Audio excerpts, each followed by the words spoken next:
Baik, bismillahirrahmanirrahim. Assalamualaikum warahmatullahi wabarakatuh. Apa kabar kawan-kawan semua? Terima kasih yang masih setia dengerin gue ngoceh. Mudah-mudahan dari gue ngoceh, dari gue beropini gitu ya, ada sesuatu yang bisa diambil. Ada manfaat, ada hikmah, ada sesuatu yang bisa teman-teman pelajari. Cerita kali ini, cerita tentang penjaga jembatan dan sang anak. Cerita ini gue dapat dari buku berjudul Design Your Hope, karya Andra Donata. Buku ini juga cukup menarik, cukup bagus untuk kita tetap memaintenance, untuk tetap berada dalam pikiran yang positif, karena menurut buku ini ternyata sebagian besar orang memutuskan untuk bunuh diri bukan karena kekurangan harta, apalagi kekurangan cinta, tapi karena dia sudah kehilangan harapan untuk menjalani kehidupan ini. Nah, dalam buku ini juga ada satu cerita yang cukup menarik tentang bagaimana kita menentukan atau melihat critical thinking ketika dihadapkan ke dalam suatu kejadian atau ya suatu momen dalam hidup kita ini yang dua-duanya tidak kita sukai. Tapi kita tetap harus memilih pilihan mana yang akan kita pilih. Gitu ya. Cerita tentang penjaga jembatan dan sang anak. Mungkin bagi teman-teman yang sudah mendengar, ini cukup menjadi eh, ulangan aja gitu ya. Penjaga jembatan dan sang anak. Pada tahun 1930,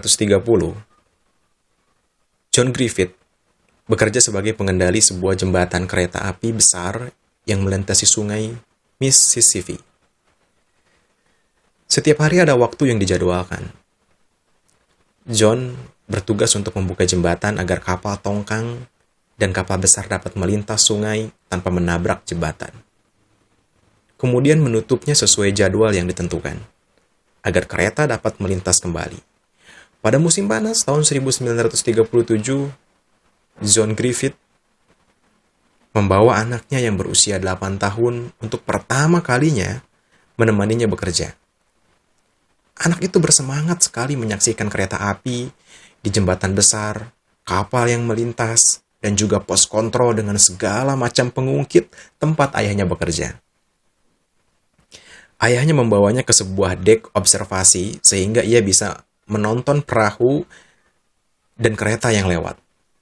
Pada tengah hari, John membuka jembatan untuk membiarkan beberapa kapal melintas karena tidak ada kereta yang datang untuk sementara. Dia berjalan ke dek observasi, tempat mereka berdua makan siang. Saat itu pukul 13.07. Kereta api ekspres Memphis dengan 400 penumpang akan segera melintasi jembatan itu. Tetapi karena peringatan dini, kedatangan kereta tidak berjalan dengan baik, kedatangan kereta api tidak diketahui. Sebelum kedatangan kereta, sang anak sedang bermain-main di sekitar jembatan. Sang anak melihat ada kereta api dari kejauhan tempatnya bermain. Pada saat itu, posisi jembatan belum diturunkan sehingga ia berlari menuju tempat ayahnya untuk memberitahu ayahnya bahwa akan ada kereta api yang akan melintasi jembatan. Sang anak pun berlari sambil berteriak-teriak untuk memperingatkan ayahnya. Ada kereta lewat ayah, turunkan jembatannya cepat.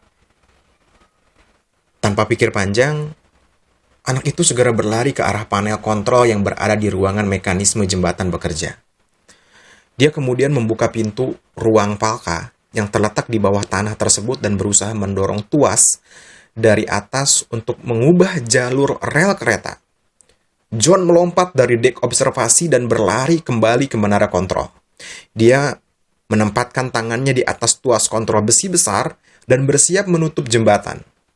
Namun sebelum menarik tuas, ia melirik ke bawah jembatan untuk melihat apakah ada kapal di bawahnya.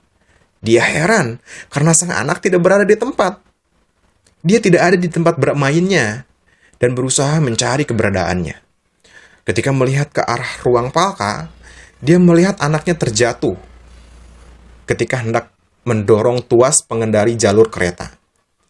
Meskipun anak itu masih hidup dan sadar, kaki kirinya tersangkut di penggerak roda gigi utama. John tahu bahwa jika ia menarik tuas, tubuh anaknya akan hancur. Matanya berkaca-kaca, dan dia mulai panik. John berada pada suatu situasi yang dilematis antara menyelamatkan anaknya atau nyawa 400 orang di dalam kereta. Jika John berlari ke menara observasi dan berusaha menyelamatkan anaknya, ia tahu bahwa waktunya tidak akan cukup untuk kembali ke dek kontrol dan menarik tuas jembatan. Namun, jika ia menarik tuas jembatan, artinya anaknya yang akan terjepit oleh roda jembatan dan nyawa anak itu akan melayang. Waktu John semakin pendek, dan kereta semakin terlihat jelas melaju dengan kecepatan tinggi. John tidak memiliki cukup waktu untuk meminta sang masinis tersebut menghentikan keretanya. Pada saat genting tersebut, John menggunakan logikanya untuk mengambil keputusan terbaik. Dengan tangan bergetar dan dada yang bergemuruh, ia memilih untuk menyelamatkan nyawa 400 orang yang berada di dalam kereta. Dengan air mata yang bercucuran, akhirnya ia menarik tuas dan menurunkan jembatan. Kereta dengan ratusan orang yang menumpang di dalamnya selamat. Dan pada saat yang bersamaan, ia juga mendengarkan teriakan terakhir anaknya yang begitu pilu dan menyayat. Pada hari itu, ia rela membunuh anaknya sendiri demi menyelamatkan 400 penumpang lain. Tak ada satupun di kereta yang menyadari atau melihat pengorbanan sang ayah.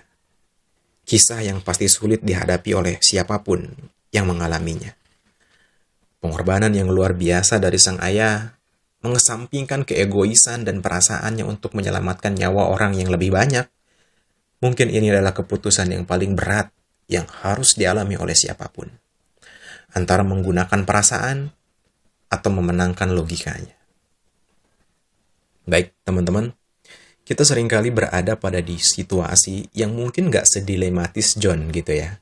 Ketika menyaksikan apakah dia harus memilih A atau memilih B. Dua-duanya merupakan keputusan yang sulit dan dua-duanya sangat beresiko. Gak kebayang kalau misalkan John memilih untuk menyelamatkan anaknya dan kereta tersebut menabrak jembatan dan akhirnya akan lebih banyak lagi korban. Mungkin John akan dianggap sebagai orang yang tidak bertanggung jawab terhadap tugasnya atau orang yang lalai dalam pekerjaannya. Tapi memilih untuk menarik tuas dan menyaksikan anaknya sendiri meninggal dunia, itu juga merupakan sesuatu yang sangat sulit gitu kan. Tapi akhirnya John memilih keputusan itu. Nah, seringkali kita ada pada posisi dua hal yang dua-duanya beresiko. Meskipun tidak sedilematis John, kadang-kadang kita sangat sulit sekali memutuskan itu. Baik, mungkin itu teman-teman ceritanya. Di sini udah azan. Hikmahnya adalah sesulit apapun masalah kehidupan yang akan kita jalani, kita tetap harus memutuskan. Kita tetap harus memilih salah satu. Dan ketika kita memilih itu lengkap dan satu paket dengan resiko atas yang kita pilih. Mudah-mudahan kita menjadi orang yang bertanggung jawab atas pilihan-pilihan hidup yang kita ambil. Terima kasih. Saya Ben Mulyana. Assalamualaikum warahmatullahi wabarakatuh.